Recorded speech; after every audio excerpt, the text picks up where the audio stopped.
names Horus lieutenant governor of Earth and declares peace against the entire planet, okay? And confiscates all of the other mutineers who had been left in stasis all this time provide him with a minimal crew of fully enhanced, fully trained Imperials. And almost all of them get left behind on Earth because he's not sure he can trust them. I mean, every one of them has affirmed his loyalty under an Imperial lie detector, which is pretty hard to beat, etc. But he takes enough of them and enough of the Terraborn, and let's see, the Russian 1st Guards Division, the 82nd Airborne Division, 3 or 4 air wings, and they're still rattling around like peas in a pod and shit.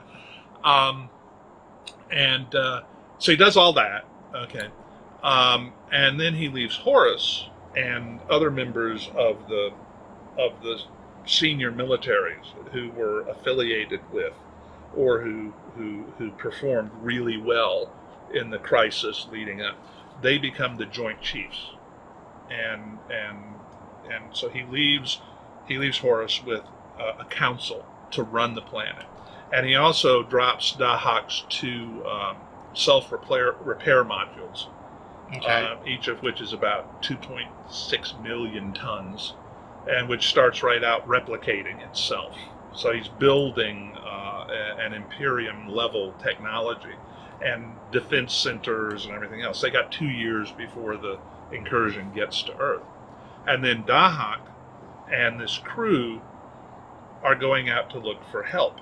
And the problem is that they're able to fix his hypercom after they get spares back from Anu. Okay. And so he's broadcasting, and he's broadcasting, and he's broadcasting, and I got nothing. Okay, so they have to go physically look, and if they can't find somebody, then Earth is toast. Okay, it's squarely in the middle of the incursion's path, and 2 years is not going to be long enough to build what they would need to really stand them off. Mm-hmm. They may be able to stand off like the scouts, okay, but the main incursion is like 3 million ships. Okay, so. Well, we might be able to take 150,000, kind of thing. So in the second book, it's all about how Colin and Jiltaneth are going off and, among other things, getting married and having twins, while they're trying to find somebody. And on the one hand, and the other plot thread is here we are on Earth with Horus trying to build what they need. Here's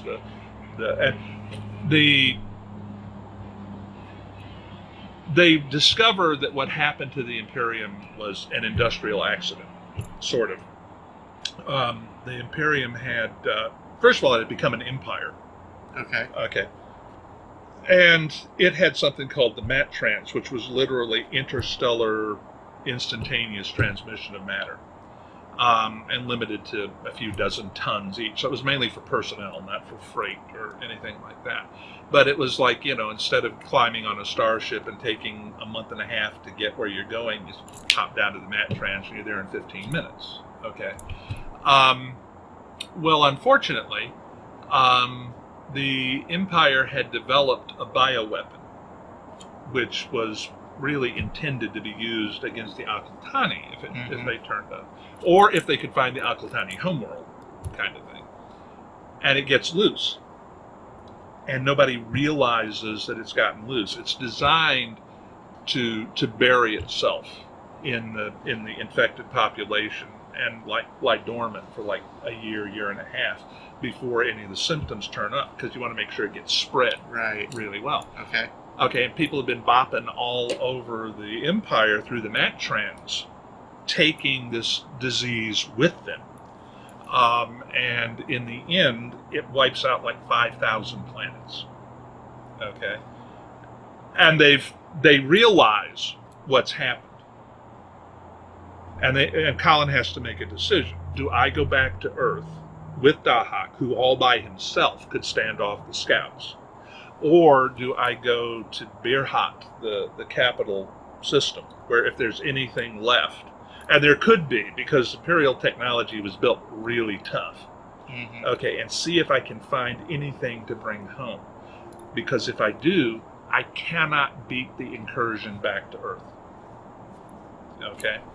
And he has to make the call. He won't let any of his staff even debate it with him. He makes the call that they're going to Beer Hut. When they get to Beer Hut, they find, wow, there's been a lot of damage, but there have been some changes made. They realize that Beer Hut is got a shield, okay, which is like impenetrable to missiles and whatnot that you can project around your starship, kind of thing. Only this one has a diameter of 45 light minutes. Okay, they got all the stations out here. They could put the entire flipping inner star system inside a shield and say, "You want some of us? Too bad." Okay. Unfortunately, everybody's dead. There's nobody to defend. Okay, but unlike all the other planets that they found, because this bioweapon kills anything. Okay, and what it does is it just keeps identifying life processes and disrupting them until it gets to one that you can't survive, down to unicellular critters. I mean, it's like, hi, you really don't want to mess with me, kind of thing. And yet Beer Hut has an ecosystem. It's not the right ecosystem. There's all kinds of crap down there that's not supposed to be down there, but it's got an ecosystem. And they also find this thing in orbit around the planet, which is about twice Dahak size. And it just is sitting there, except they use something called a core tap to provide the primary power for ships like Dahak. Okay. And basically what it does is it connects this dimension to another dimension of higher energy states, and it just sucks the power in. Okay. Well, there's a core tap running in the middle of this thing, which only came online when Dahak turned up. Okay, but it's just sitting there. It's not saying anything. It's not doing anything. They do realize that it is much more heavily armed than Dahak. Okay. And finally, Dahak realizes that's Fleet Central now. Okay. And so Colin says, well, why is it talking to us? And Dahak says, I don't know. We were challenged. I gave my identification code. It let us in, but now it's ignoring us. And he says, well, and Dahak says, listen, there's no way this can be happening. Okay, because either it should acknowledge that I'm a member of Battlefleet and be talking to me, or else it should have annihilated me before I got within 1,000,000 kilometers. And it did neither. And so Colin says, well, what do we do? And so Dahak says, well, there were only two kinds of people who could demand access to Fleet Central. One of them is like a member of Fleet Central's command staff.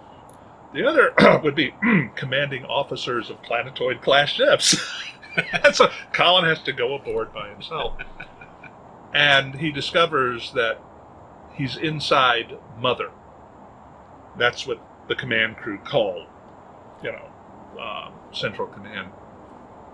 And Mother regards Dahak as a data anomaly. He can't really be there. That's the only reason she hasn't shot him.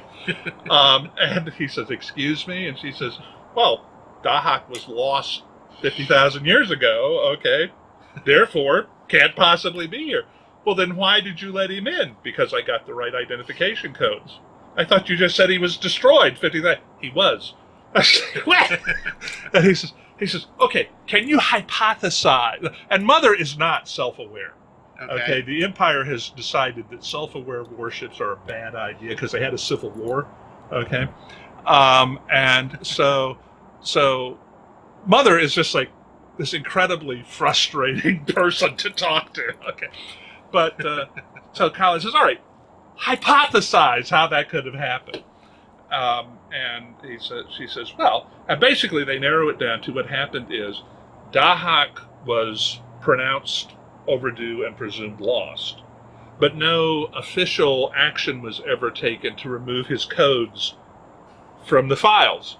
So security, which is a different function from Mother, recognized Dahak's codes and let him in, but now that he's here, Mother doesn't believe in him. Okay. And so God is like, great. Okay, what do we do now? So he says, Mother, can you tentatively assume on my authority the possibility that there's an error and place the loss report in? Can you delete that? She says, no. And he says, can you place it in inactive storage? And she says, yes. And he says, do that. And she says, done. And he says, Mother, who am I? Oh, you are Captain Colin Francis McIntyre, Commander Officer of Planetoid Dahak. He says, yes, yes.